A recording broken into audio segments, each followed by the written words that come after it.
هارد FFP M2 و فلش USB چجوری تولید میشه. اومدیم کارخونهش، بریم با هم مراحل تولید رو یک به یک ببینیم. اینجا مرکز تولید انواع فلش و هارد SSD لپتاپ و کامپیوتر هستش. اینجا به قدری قیمتا ارزونه که وقتی من ازشون میپرسیدم فقط تعجب میکردم. به عنوان مثال ازش پرسیدم که این هارد SSD که الان اینجا دارید چنده؟ گفت قیمتش 60 یوان. گفتم بابا مگه میشه 60 یوان؟ چند هاردش چیه؟ مگه چه جوریه؟ گفت یک ترابایت فقط 60 یوان. بعد از اینکه ازش پرسیدم چرا و چه جوری میشه، گفت ببین واقعی میخوای یا فیک میخوای؟ گفتم نه یعنی این چیه؟ گفت این سفارش آفریقا و آمریکای جنوبیه که مشتری ما ازمون خواسته که این 1 ترا رو بزنیم براش، اما داخلش فقط 128 گیگه.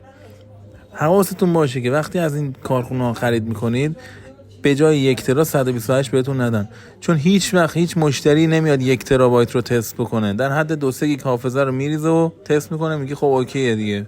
ولی حواستون باشه این کارخونه ها خیلی گرگن و مواظب باشید پولتون رو دور نریزید. اینجا دارن میسازن با انواع مختلف تایپ C، مدل‌های USB، مدل‌های لپتاپی.